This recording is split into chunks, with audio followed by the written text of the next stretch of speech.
Hi, Gene. Welcome to the show. Hey, Jason, how are you? Gene, we were recently talking about an ethics seminar that you went to, and there was a small business owner that was essentially a victim of a white collar crime. Can you tell us a little bit about that?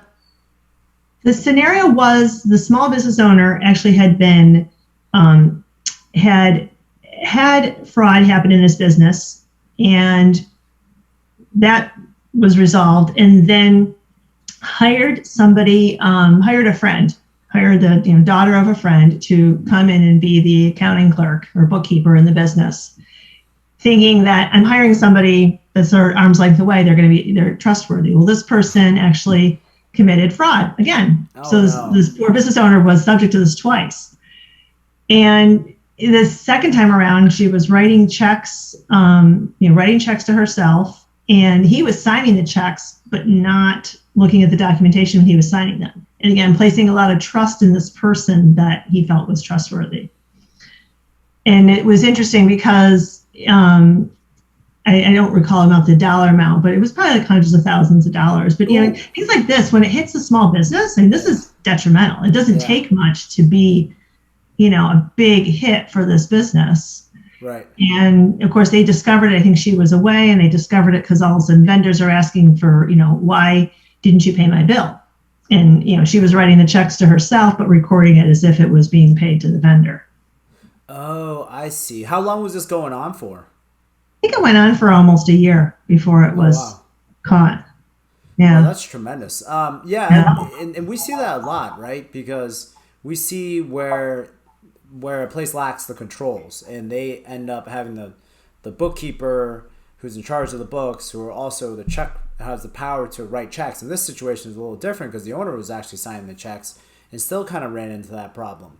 But I'm always interested to see when this type of scenario happens over and over again. And sometimes it starts with, oh man, that employee was so great, never taken a vacation for the last 50 years. And it turns out the reason they didn't want to take a vacation was because they didn't want someone else to look over the books. Now, Juna Financial does something that's a little different, right? It's a little bit different of a structure to kind of avoid these issues. Can you tell us kind of what you guys do that's unique? Right. Every one of our engagements is staffed with a team. We have a team approach. And so because of that, we are already building in the controls that a small business would need, but not necessarily be able to manage themselves. And every one of our engagements, we have an accounting associate who's responsible for the day-to-day bookkeeping, but they don't have the ability to pay bills. Oh, smart. That's very smart. Right. So we also only pay the bills our clients approve. So we use an application. We use an outside application. It's called bill.com. There's plenty of other applications out there. This is the one we've chosen. And the bills are in there. Our clients approve them. And then either our controller or myself and my partner, depending on the engagement, we pay the bills. So we automatically have that separation. It's called separation of duties in accounting terms. It's an accounting control. It's a just very basic control, which is having multiple people involved in the process. It gives you a good check and balance. Right. So, what type of tips do you have for a business owner who may say, I don't really want to retain you full time, but they just want to have some advice? What type of things can they do in their everyday lives to kind of avoid this issue?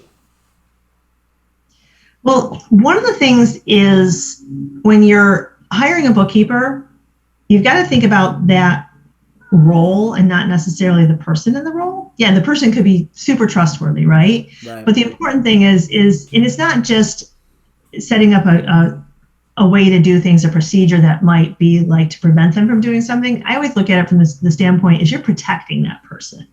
If you've got multiple people involved in that process, then you're actually protecting the people in the process. You're putting an automatic check and balance in there. It's not like you're thinking that person's not trustworthy because you have someone looking over their shoulder. So in a small business, you have to be creative, right? They might only have that one bookkeeper, and the bookkeeper might be entering bills, and the bookkeeper might be running the checks. So the owner signing the checks is great. The owner should make sure they're taking the time to look at those bills and make sure the checks are written out to those vendors and the amounts are correct and just that information matches. But when they're done signing those checks, don't give them back to the bookkeeper. Is there somebody else? Maybe you have an administrator. Maybe you just have to pull someone else, if you don't have an admin, maybe somebody else can just be in charge of taking those checks and separating the checks and putting them in the envelopes and mailing them. So, it's simple. You've involved multiple people in the process, and that gives you a check and balance in case there's a mistake. So, Gina, I know you've done a lot of these trainings for business owners. And obviously have a lot of experience in this area. What is it about a certain business owner that makes them more likely to be a victim or fall victim in these situations?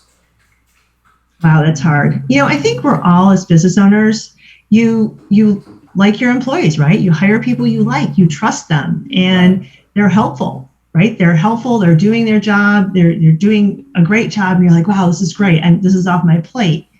And I think you always just need to have kind of an awareness that, and it's not mistrust, but just always kind of keep an eye out. Don't just blindly trust people. Right. I mean, that just makes sense anyways, to make sure people are doing their jobs correctly.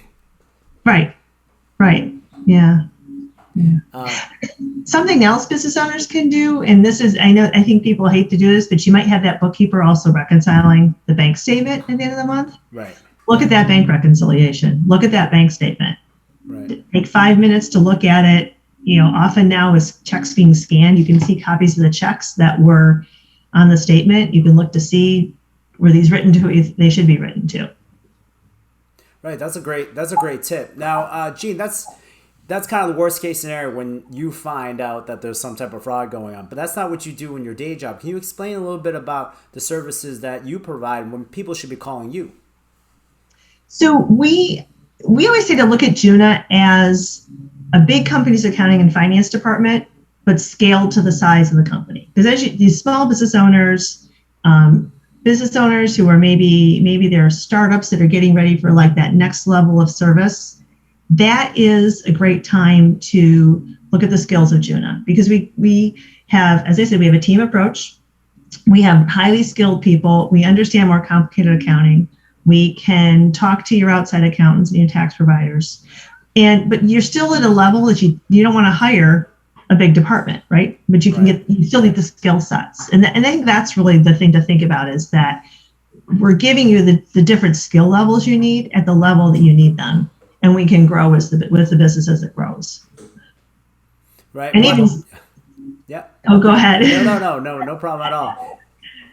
Oh, I would say even some clients, as they grow, they do get to a point where they start needing to add people and start building their own department. And we can work with that as well. We had one client recently, they just brought on a controller. They're growing, they brought on a controller. They're still using us for the accounting and even some controller work. But eventually, as they keep growing, they may be adding another person. But we can work with that and let them kind of graduate on, is like I like to call it. That's great. So what I always loved about you guys was, one, you guys are so seamless in terms of helping a company, and so easy. Well, a lot of people think about, well, I'm going to hire an outside company. They're never going to talk to me. You guys really have a hands-on approach in terms of helping the business owner understand their finances, get on top of it, make sure that it is not something that holds them back from growing, but it actually is something useful so they can use the numbers to actually figure out and forecast what's in the future. So I think that's something that I know you pride yourself on, to make it not only an understandable way, but also use it as a resource, right? And most people think, oh, I got to do my bills. But the way that you guys really are able to capture that and really do a snapshot of that at any given time really gives the owner, empowers them to have the ability to make future plans. That's a great summary. We like to take the accounting and make it less of a burden and have to have, and more of a useful tool for the business. And I always say your accounts, they should tell the story of your business. Your profit and loss statement, your balance sheet, they should be tailored to how your business is run. And that way it's very easy to take and just record some expenses in an account and not really care about the account that it's going into. But if you think about what's important here, what do I need to track? That tells you what you need how your P&L needs to look. Right. That's great. Well, Gene, to the toughest part of the interview now, what vacation are you looking forward to the most in this next coming year? Oh, actually, we are traveling later this summer out west to Colorado Oh, wow. to attend a wedding. College friends of ours, their daughter's getting married in Colorado, and in the end of August. And then from there, we're going to continue on to Seattle. And our son lives in Seattle, and our other son is going to join us out there. And so we're going to be together as a family in Seattle. And I'm very much looking forward to that. That sounds like a wonderful trip. We certainly want to hear all about it when you get back. Thanks for coming on as a guest today. Okay. Thank you, Jason.